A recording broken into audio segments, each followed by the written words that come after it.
오늘은 부동산 호황기에 과대 광고로 분양계약 후 잔금이 불가능한 사례자들의 상담 문의가 굉장히 많아서 이에 대해 실사례를 통해 해결 방법이 있는지 알아보았습니다. 특히 오늘은 부동산 전문 변호사님의 답변과 함께 자세히 알아보았고요. 마지막에 해결 방법까지 자세히 정리해 보았으니까 끝까지 잘 봐주시길 바라겠습니다. 안녕하세요. 월세호스TV의 최영식입니다. 네, 오늘은 어떤 내용으로 해주실 건가요? 예, 오늘은 부동산 호황기 시장에 좀 예민한 주제인데요. 부동산 호황기 시장에 우리가 특히 오피스텔이나 상가 같은 경우는 계약금 10% 그리고 중도금은 무이자 대출로 해주고 그다음에 잔금 때 이제 목돈이 들어가는 방식으로 많은 분들이 계약이 이루어집니다.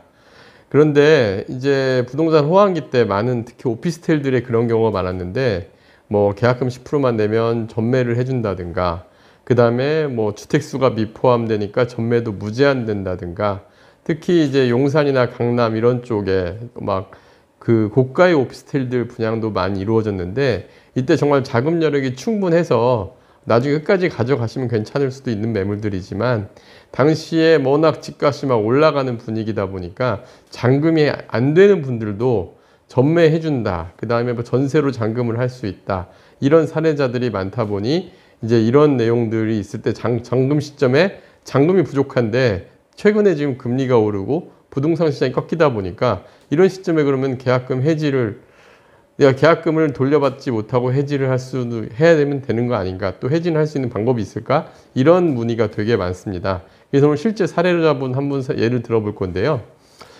제가 이제 용산에 저희가 이제 비대면 상담을 통해서 상담 요청을 했던 분인데 용산의 오피스텔 분양가 10억짜리 오피스텔인데 전용 매장 12평 정도 되는 오피스텔이었습니다. 근데 계약금 1억만 있으면 계약이 가능하고 추후 잔금 시에 전세 8억 이상 받고 잔금을 하면 보유 중에 프리미엄 받고 팔아준다고 해서 계약을 진행을 했어요. 그런데 중도금도 무이자 대출도 했고 중도금도 계약이 진행이 됐죠. 무이자 대출로 했으니까. 근데 잔금 시점에 보니까 전세가 8억 정도는 받을 수 있다고 그랬는데 실제는 4억도 못 받는 상황이고 그리고 이분은 이제 잔금을 도저히 못하는 상황이죠. 그래서 심지어 이분은 계약금 포기할 의사도 있고 해서 그냥 분양계약 해제가 가능할지 요에 대해서 문의를 했었는데요. 사실 이 부분은 제가 이제 전문 변호사님 통해서 답변을 받았습니다. 그래서 오늘은 이 변호사님 답변 먼저 듣고 요거에 대한 설명을 해드리도록 하겠습니다. 안녕하세요. 최영호 변호사입니다. 자, 오늘은 이제 해제에 대해서 물어보셨어요. 간략하게 사전 설명 들어갑니다. 해제는 세 가지 사유가 있어요. 첫 번째, 법정 해제. 두 번째, 약정 해제. 세 번째, 합의 해제. 먼저 첫 번째 보면 민법에 정해진 사유가 있냐는 거예요. 민법에 정해진 건 간단해요. 채무불이행. 채무불이행은 두 가지가 있어요. 이행불능, 이행지체. 만약에 집을 살려고 했는데 집이 없어. 그러면 이행불능이에요. 그리고 집을 살려고 했는데 집이 늦게 지어져. 언제까지 지어주세요 했는데 그게 계속 늦어져요. 그래서 그 기한을 넘기면 이제 이행지체가 돼서 채무불이행 법정 해제 사유가 돼서 해제할 수 있어요. 두 번째는 약정 해제. 약정에 우리는 이런 경우에 해제할 수 있습니다. 라고 써놓으면 그것을 어기면 이제 해제할 수 있는 거죠. 그래서 계약서를 잘 봐야 되는 거고 합의 해제는 더 이상 우리 그냥 서로 골치 아프니까 우리 해제하자. 매수인 매도인이 합의했을 경우에 합의 해제가 가능한 거죠.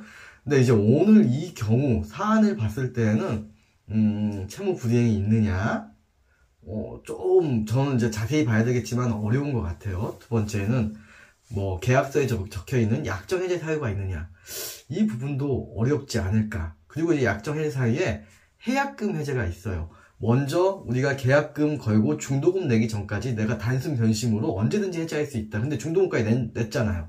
그래서 약정 해제도 어려워 보이고 세 번째 이제 합의 해제는 뭐 안 되는 상황이니까 이렇게 왔겠죠.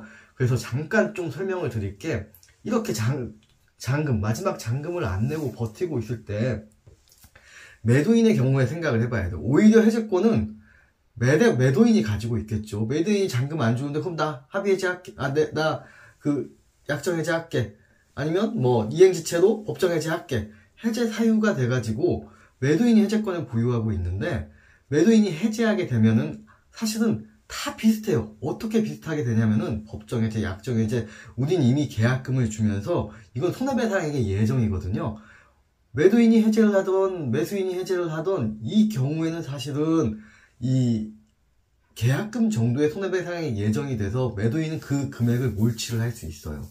그렇기 때문에 매도인은 지금 오히려 해지권이 가지고 있겠지만 이렇게 분양 이후에 또한 자금 흐름이 어렵고 하는 경우에는 매도인 같은 경우에는 어차피 다른 매수인을 구할 수 없다고 생각하면 잔금에 대한 이자 부담은 사실은 매수인이 지기 때문에 굳이 매도인이 해지권 행사하지 않을 거예요.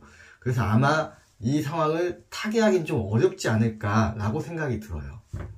자, 지금 변호사님 의견을 듣고 왔는데요. 통상 분양계약서상 잔금 미납 해지 분쟁 시에는 계약금 어떤 정도 손해가 발생하는지 우리가 알아야 돼요. 그러면은 분양계약서 어떤 내용이 있는지 이런 내용들이 들어가 있습니다. 먼저 할인료, 연체료, 지체상금에 대한 조항들이, 이건 일반적인 부동산 분양계약, 특히 오피스텔이나 상가 분양계약의 특약 내용인데, 그 중에 2항에 보면 중도금 및 잔금의 납부를 지연했을 때 그 지연 일수의 연 15%의 연체율을 적용하여 연체료를 납부하여야 한다라는 특약이 있습니다. 그러면 이제 이게 실제적으로 이분이 발생하는 손해는, 만약에 이분은 계약금 해지할 때 계약금 포기만 하면 되는 줄 알았는데 그게 아니라 계약금 플러스 중도금이자, 그리고 시행사가 해지를 해줄 때까지 해제가 안 되면 계속적으로 지연 연체료가 계속 발생한다라는 거 우리가 알고 계셔야 되니까 손해가 무한대로 커질 수가 있습니다. 그래서 이런 부분들이 좀 문제가 돼요. 근데 사례자분은 이미 중도금도 이미 입금된 상황이고 약관상의 3개월 이상 준공지체나, 근데 여기서 우리가 해제를 할 수 있는 사유가 있습니다. 몇 가지가 있는데 어떤 사유가 있냐면, 특약사항에 보면은 계약 해제 및 위약금 등 관련 조항이 있는데 뭐 대부분 불법 행위예요. 근데 그래도 최근에 좀 사례가 나올 수 있는 게 어떤 게 있냐면, 만약에 그 3개월 이상 우리가 준공 기간으로 정해놨는데 지체가 발생할 경우에는 일방 해제가 가능합니다. 그래서 이런 계약 해제가 될 수 있는 사유들은 분명히 알고 계셔야 되는데, 계약서상의 해제 및 위약금과 함께 그 다음에 연체료 조항 등은 꼼꼼히 읽어보시고 알고 계시면 도움이 될 것 같아서 저희가 약정 해제가 가능한 사유를 적어놨고요. 그리고 이 내용들은 반드시 참고를 하시는 게 좋을 것 같습니다. 근데 일반 시장 상황에, 현재 부동산 시장 상황에 보면 계약금 포기로 합의에 의한 해제는 사실 어려워 보입니다. 최근에 아파트 가격도 하락을 하고 금리 인상이 되면서 수분양자를 다시 찾는 것도 시행사 어려울 거예요. 그러면 시행사 입장에서는 굳이 이거를 바로 해제시키는 것보다는 법적으로 계속 갈수록 피해자, 분양주는 연체료가 발생해 손해액이 쌓이게 되는데, 어차피 이 시행사 입장은 요거를 해제시키는 것보다는 계속 유지를 하는 게 유리하다 보니까 아마도 일방 해제가 안 될 텐데요. 이럴 경우 저희가 이제 그래서 다시 변호사님한테 분양주들은 어떻게 대처를 해야 되는지 여쭤봤습니다. 그래서 해지를 가능하게 하려면 어떤 자료들을 확보를 했을 때 해지가 가능할지에 대해서 확인을 하고, 그리고 만약에 정말 서류적으로 해지가 도저히 불가능하다면 분양주는 어떻게 대처를 해야 되는지 또 변호사님께 한번 여쭤보겠습니다. 자, 그럼 뭐 어떻게 방법이 없나요? 그런 경우가 있겠죠. 여기서도 아마 질문하신 분께서도 잘 알고 계시는 것 같아요. 중도 1억 계약금만 내면 나머지 중도금, 잔금은 다 전세금으로 다 마련할 수 있다. 이런 말을 듣고 1억 정도만 있으면 된다고 해서 샀다라는 것인데, 아마 이 경우에는 두 가지로 해석이 가능할 것 같아요.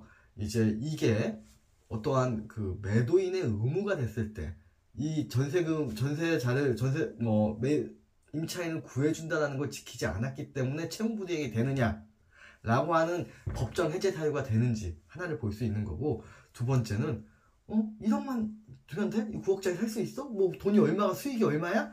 이런 얘기에 현혹돼서 이제 전혀 어떠한 거짓이라는 거죠. 허위의 사실을 통해서 거짓으로 제가 속아서 했다라는 걸로 해서 사기가 되느냐, 이 두 가지를 한번 봐야 될 것 같은데, 어찌 되었든 가장 중요한 건 문헌으로 이게 적혀 있는지, 아니면 어떻게 그 소개를 받을 때 팜플렛 같은데 이게 있는지 한번 확인을 하셔야 되고, 아니면 문자나 혹시 전화통화에서 이런 얘기를 해가지고 녹취가 돼 있는지, 이런 부분들을 철저하게 좀 확인을 하시고, 이 부분을 주장만 돼서는 전혀 입증이 안 되는 거니까 그런 입증 자료를 좀 확인을 하셔야 될 거예요.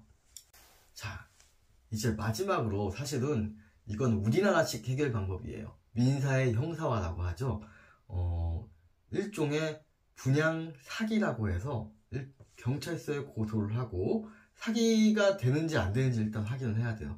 그래서 형사 고소, 그러니까 우리는 속아서 이걸 샀다, 이걸 형사 고소를 해야 되는데 필요한 건 아까와 같이 녹취록, 팜플렛, 문자 이런 것들을 준비를 하셔야 되고, 중요한 건 피해자들이 많으면 많을수록 좋아요. 같이 한번 뭉치셔가지고 형사 고소하고 이게 큰 문제라는 것을 인식을 시켜 주셔야 사회적인 해결이 되고, 사실 이건 우리나라식 해결 방법일 수 있어요. 그래서 이렇게 어떤 형사 고소를 통한 해결이 마지막 최후의 구제수단이지 않을까라고 생각합니다.